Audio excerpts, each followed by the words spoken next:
आप देख रहे हैं यो मनी। हमारे साथ विरल बने हुए हैं अभी क्वेरीज को आंसर करने के लिए। बात करते हैं अगले व्यूअर्स से।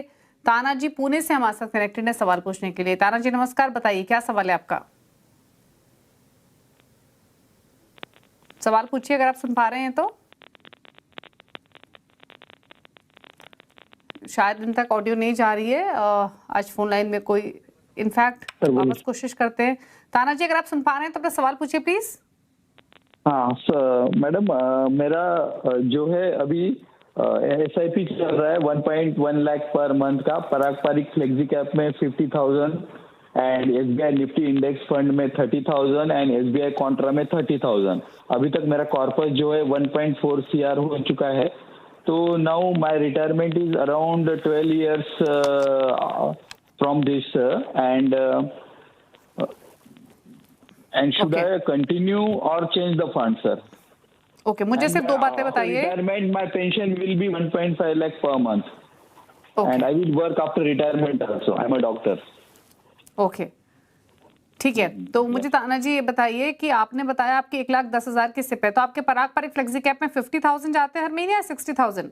50,000, 50,000 एंड देन 30 आपका हुआ SBI निफ्टी 50 इंडेक्स में और SBI काउंटर में, करेक्ट? Yes yes ma'am. आपकी पोर्टफोलियो की वैल्यू अभी 1,40,00,000 है। Yes yes ma'am. ओके, ठीक है। तो क्या सजेशन 12 इयर्स के लिए, इनको 12 इयर्स के बाद रिटायरमेंट है जहां 1.5 लाख की पेंशन भी मिलेगी, प्लस ये अपने रिटायरमेंट नीड्स के लिए इस पैसे को भी इन्वेस्ट कर रहे हैं, तो क्या स्ट्रैटेजी इनकी सही है या बदलाव करने की जरूरत है, बताया। देखिए, जैसे दीपाली हम हमेशा कहते हैं कि पोर्टफोलियो में 6-7 फंड होने चाहिए, पर अभी यहाँ पे देखिए कि कैसी सिचुएशन है। 3 फंड से वो अपना पोर्टफोलियो और वेल्थ क्रिएशन करना चाहते हैं। देखिए, कुछ बुरा नहीं है, पर थोड़ा सा जब पोर्टफोलियो में कोई भी पर्टिकुलर म्यूचुअल के लिए पोर्टफोलियो है, अमाउंट वाइज एलोकेशन भी थोड़ा सा ऐसा देखना चाहिए कि जितने भी कैटेगरीज है, अभी डेफिनेटली म्यूचुअल फंड में वैसे तो कैटेगरीज बहुत सारे हैं, पर जो एक प्राइम कैटेगरीज होती है जहाँ पे आपको वेल्थ क्रिएशन बन सकती है, फ्लेक्सी कैप फंड हो, मल्टी कैप फंड हो, large and mid cap, small cap, ऐसे जब इक्विटी में एक्सपोजर ले रहे हैं तो ऐसे फंड होना बहुत ज़रूरी है। तो थोड़ा सा मुझे लगता है ट्विकिंग करना बहुत ज़रूरी है। SBI AMCs के 2 फंड्स हैं, हालांकि दोनों डिफरेंट टाइप्स ऑफ फंड है, एक पैसिव फंड है और एक कॉन्ट्रा स्ट्रैटेजी है। दिक्कत कोई नहीं है, बट पोर्टफोलियो में मैं ये तो रिक्वेस्ट करूंगा ही उनको कि चाहे अगर वो हो सके तो मिड कैप और स्मॉल कैप का एक्सपोजर ले। कम से कम 15 से 20 हज़ार का एक्सपोजर उनका मिड कैप स्मॉल कैप में होना चाहिए, क्योंकि मिड कैप स्मॉल कैप क्या करता है, वो आपको पोर्टफोलियो को बूस्ट करने में, आपके ओवरऑल पावर ऑफ कंपाउंडिंग में, ओवरऑल रिटर्न्स देने में काफ़ी हेल्प करता है। डेफिनेटली डाउनसाइड बहुत ज़्यादा आती है मिड कैप स्मॉल कैप में, पर जब आपका टाइम होराइजन 7 साल 10 साल से ज़्यादा का हो तो आप मिड कैप और स्मॉल कैप में डेफिनेटली एक्सपोजर ले सकते हैं। तो यहाँ पे मैं 2 फंड सजेस्ट करना चाहूँगा। मिड कैप में अगर हो सके तो वो मोतीलाल ओसवाल का मिड कैप फंड या DSP का मिड कैप फंड, ये 2 में से एक फंड वो मिड कैप कैटेगरी में सोच सकते हैं। और एक देखिए, large and mid cap fund जैसी भी कैटेगरी है जहाँ पे आपका लार्ज कैप का भी एक्सपोजर मिलता है और साथ में मिड कैप का भी एक्सपोजर मिलता है, तो ऐसे फंड्स जो एक इक्विटी के ओवरऑल पोर्टफोलियो को बनाता है, वैसा फंड आपको एक पोर्टफोलियो में शामिल करना चाहिए। कॉर्पस पॉइंट ऑफ व्यू से भी थोड़ा सोचते हैं कि कॉर्पस पॉइंट ऑफ व्यू से क्या आप बना सकते हैं, क्या हासिल कर पाएंगे।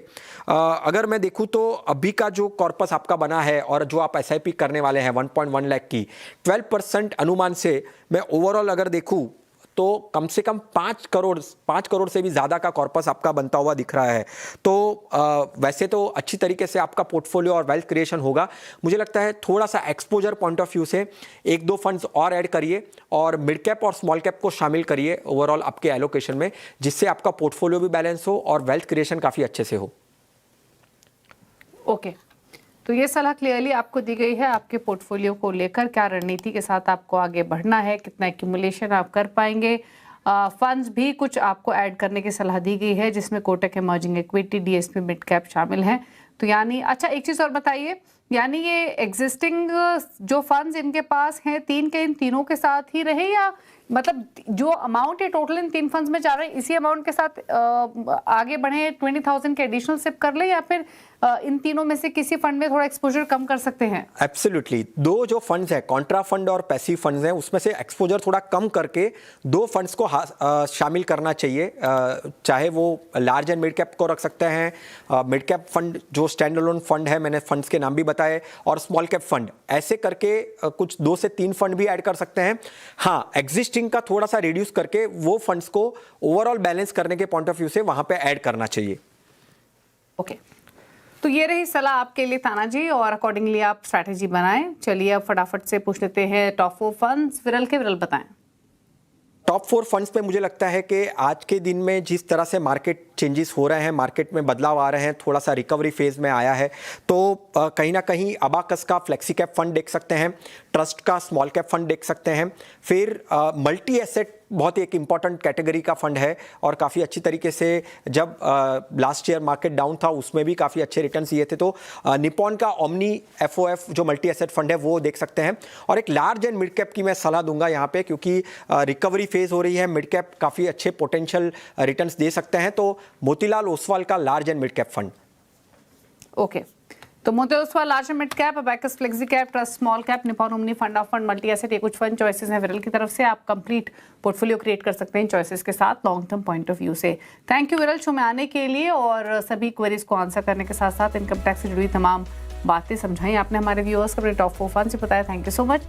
इसी के साथ एक ब्रेक के बाद खबरें जारी है। नमस्कार।